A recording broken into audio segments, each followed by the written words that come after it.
জয় রাধে, জয় নিতাই চৈতন্য। আমরা পরমানন্দ ভগবান শ্রী শ্রী নিতাই চৈতন্য মহাপ্রভুর অহৈতুকী অনুকম্পার কারণ সেই ভগবানের অমৃতময়ী কথা শ্রীমদ্ ভগবদ গীতা অক্ষর ব্রহ্মযোগ কথা প্রসঙ্গে অগ্রসর হচ্ছিলাম। আমরা আগের দিন দশমতম শ্লোক আলোচনা, ক্ষমা করবেন, নবমতম শ্লোক আলোচনা করেছি। আজকে দশমতম শ্লোক আলোচনা করব। নবমতম শ্লোক পর্যন্ত ভগবান বিভিন্ন যোগী তাদের সংযম, তাদের যোগের প্রয়াস, তাদের গতির প্রকারভেদ বর্ণনা করলেন। এই দশমতম শ্লোকে ভগবান বলছেন যে মৃত্যুকালে আমি কী রূপ চিন্তা করতে পারি বা মৃত্যুর সময় সেই চিন্তাশীল ব্যক্তির কোন গতি প্রাপ্ত হয় তা খুব সুন্দরভাবে ব্যক্ত করছেন। আমরা এই শ্লোকের পরিপ্রেক্ষিতে আরও একটি সুন্দর তত্ত্ব জানব। অবশ্যই আমরা প্রথমে প্রধান শ্লোকটির উপরে ব্যাখ্যা করি, তারপরে আমরা বিস্তারিত আলোচনা করছি। চলুন অবশ্যই আগে আপনাদেরকে দশমতম শ্লোকটি আলোচনা করি। ভগবান দশমতম শ্লোক অক্ষর ব্রহ্মযোগে বলছেন অর্জুনকে যে প্রয়াণকালে মনসাচলেন ভক্ত্যা যুক্ত যোগবলেন চৈবহ ভ্রুবর মধ্যে প্রাণম্যাবেশো সম্যকাশতং পরং পুরুষো মুপেতি দিব্যম।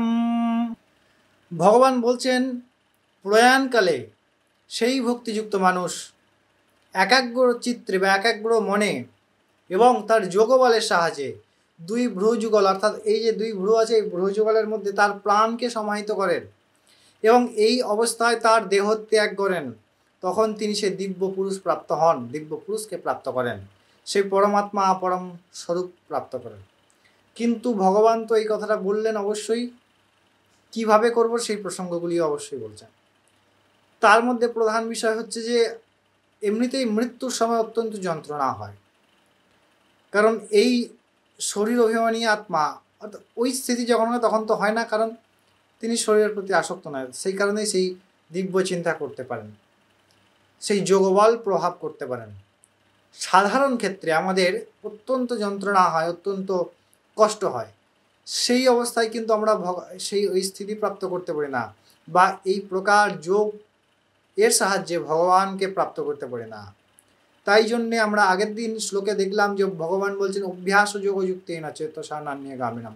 বারবার এই শ্লোকটি অত্যন্ত গুরুত্বপূর্ণ শ্রীমদ্ ভগবদ গীতায় অক্ষর ব্রহ্মযোগে। সম্পূর্ণ জায়গায় যে কোনো আমাদের প্রাকৃতিক কাজ বা পারমার্থিক কাজ, প্রাকৃতিক অর্থাৎ আমাদের এটিও ভগবৎ কর্ম করার জন্যে যে চিন্তন, সেই কাজে যিনি নিরন্তর চিন্তন করেন তিনি এই কাজকে আরও বেশি করে করতে পারেন, তিনি এই কাজে সাকসেস হতেন। সেরকম পরমাত্মাকে প্রাপ্তির জন্যে যিনি যত বেশি সেই ভগবান পরমাত্মার নাম চিন্তন করবেন, যোগ অভ্যাস করবেন, ভগবত নাম স্মরণ করবেন, এটা অভ্যাস যোগযুক্ত আমি যদি সবসময় রাম রাম রাম রাম বলি, খুব যখন যন্ত্রণা হবে তখন আমি রামই ডাকবো, আমি আর অন্য কথা বলবো না, কারণ আমি রাম রাম বলতে বলতে রাম রামই অভ্যস্ত হয়ে গেছি, আমি শাম শাম বলতে বলতে শাম শামই অভ্যস্ত হয়ে গেছি। আর ভগবান বললেন আগে অন্তকালে চ মামি ব, যিনি অন্তকালে আমার নাম স্মরণ করেন তিনি আমাকে প্রাপ্ত করেন। এইটি খুব সহজ পন্থা।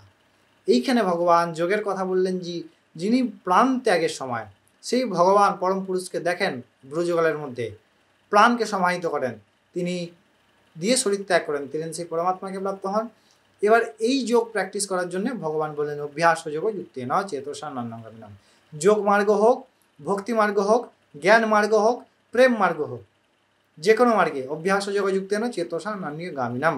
অভ্যাস যোগের অত্যন্ত গুরুত্বপূর্ণতা আছে, অত্যন্ত গুরুত্ব আছে অভ্যাস যোগের। আশা করি এই শ্লোকের অর্থ আপনারা বুঝতে পেরেছেন। আমরা পরের দিন আমার পরবর্তী শ্লোক সম্পর্কে আলোচনা করব। অবশ্যই প্রত্যেকটি বারব্রত উপবাস এবং ধর্ম এবং স্বাস্থ্যসম্মত পুরাণ ও মহাপুরাণের তথ্যগুলি অবশ্যই আমরা আপনাদেরকে স্বাস্থ্যসম্মতভাবে প্রদান করি। আমাদের সঙ্গে জুড়ে থাকুন, সাবস্ক্রাইব করে। অনেক ভালো থাকুন, সুস্থ থাকুন। জয় রাধে, জয় নিতাই চৈতন্য।